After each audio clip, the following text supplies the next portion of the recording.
राजपारडी में दिलीप छोटूभाई वसावा द्वारा विश्व आदिवासी अधिकार दिवस मनाया गया। विश्व आदिवासी अधिकार दिवस 13 सितंबर को भरूच जिले के जघड़िया तालुक के राजपारडी में मनाया गया। आज दिलीप छोटूभाई वसावा और आदिवासी नेताओं ने राजपारडी चंद्रकांत एनक्लेव में स्थित भारत आदिवासी विधान सेना के कार्यालय से बिरसा मुंडा भगवान तक एक रैली निकाली। राजपारडी 4 रास्ता स्थित चौक पर दिलीप छोटूभाई वसावा ने प्रतिमा की सराहना करते हुए उपस्थित लोगों को संबोधित किया और कहा कि सरकार ने आदिवासियों के हक और अधिकार की बात की और सरकार पर हमला बोला और सभी आदिवासी संगठनों से ऐसे आदिवासियों की लड़ाई लड़ने का आह्वान किया। एक मंच पर इसके बाद वे राजपारडी से एकत्र होकर भरूच कलेक्टर कार्यालय पहुंचे और राज्यपाल को संबोधित करते हुए कहा कि आदिवासियों के हक और अधिकार के लिए याचिका दी जाए।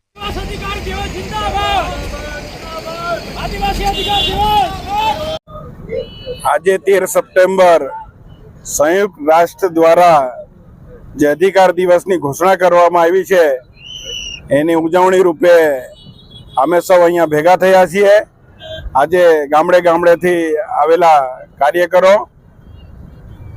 પત્રકારશ્રીઓ, આજે તમે જુઓ રાજપારડી ખાતે અમે બિરસા દાદાને ફૂલ આરતી સ્વાગત કર્યું અને ભરૂચ કલેક્ટરશ્રીને આવેદનપત્ર આપવાના છે।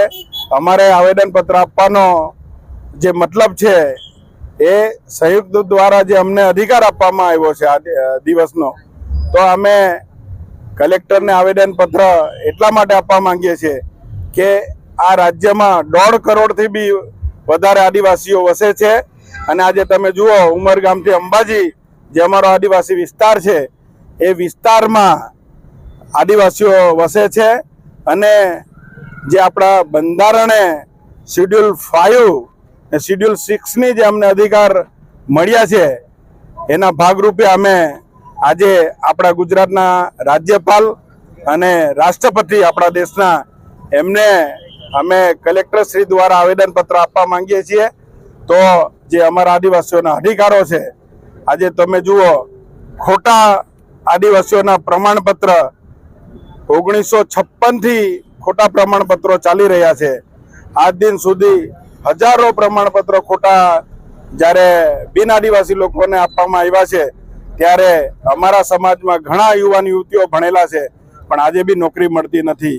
આજે એ અમે રાજ્યપાલને કહેવા માંગીએ છીએ કે આવા પ્રમાણપત્રો રદ થાય અને એને ફોજદારી કાર્યવાહી થઈ જોઈએ। આજે તમે સ્ટેચ્યુ ઓફ યુનિટી છે કેવડિયામાં જુઓ આદિવાસી વિસ્તાર હોવા છતાં બી જબરજસ્તી સ્ટેચ્યુ ઓફ યુનિટી ઠોકી દેવામાં આવી છે ને ત્યાંના આદિવાસીઓની હાલત જુઓ। હમણાં જ થોડા દિવસો અગાઉ 2 યુવાનોની હત્યા થઈ ગઈ હતી। આજે આદિવાસી સમાજ ભણેલો નથી એટલા માટે બહારથી આવેલા લોકો આદિવાસીઓ પર હક જમાવે છે અને જ્યારે અમને આટલા બધા વિશેષ અધિકારો છે તોય છતાં બી આજે અમારી સ્થિતિ તમે જુઓ, ગામડે ગામડે જુઓ આ સરકાર ડેવલપમેન્ટની વાત કરે છે તો અમે સરકારને કહેવા માંગીએ છીએ કે અમારા આદિવાસી વિસ્તારોમાં આજે શિક્ષણ આપવામાં આવે છે તો 1 થી 8 ધોરણમાં જે વિદ્યાર્થીઓ ભણે છે અમારા તો એમને સ્કૂલે જાય કે નહીં જાય આમ જ પાસ કરી દેવામાં આવે છે।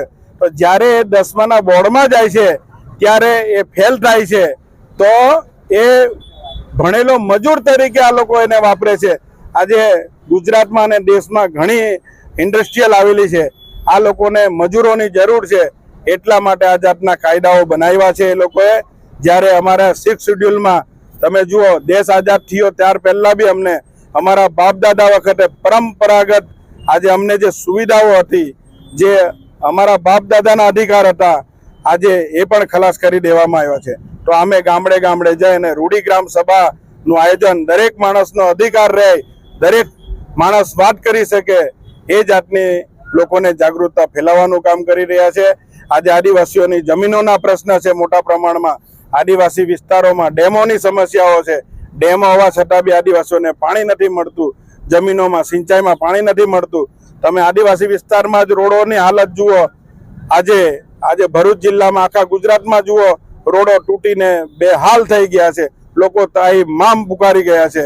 તો આજે આ 13 સપ્ટેમ્બરે અમે બધા અમારા જે અધિકારો છે એ લેવા માટે આજે અમે કલેક્ટરને જે આવેદનપત્ર આપવા માંગીએ છીએ તો એ આવેદનપત્ર દ્વારા આપણા રાજ્યપાલ અને રાષ્ટ્રપતિ સુધી અમારો અવાજ પહોંચે અને જલ્દીથી જલ્દી 78 વર્ષમાં નથી મળ્યું તો આ લડત દ્વારા ગામડે ગામડે આદિવાસીઓ જાગૃત થાય અને અમને અમારા હક અધિકાર મળે, તો આ બધામાંથી અમને છુટકારો મળે, તો અમારી જે ગરીબાઈ છે, અમારી જે પરિસ્થિતિ છે એ દૂર થાય.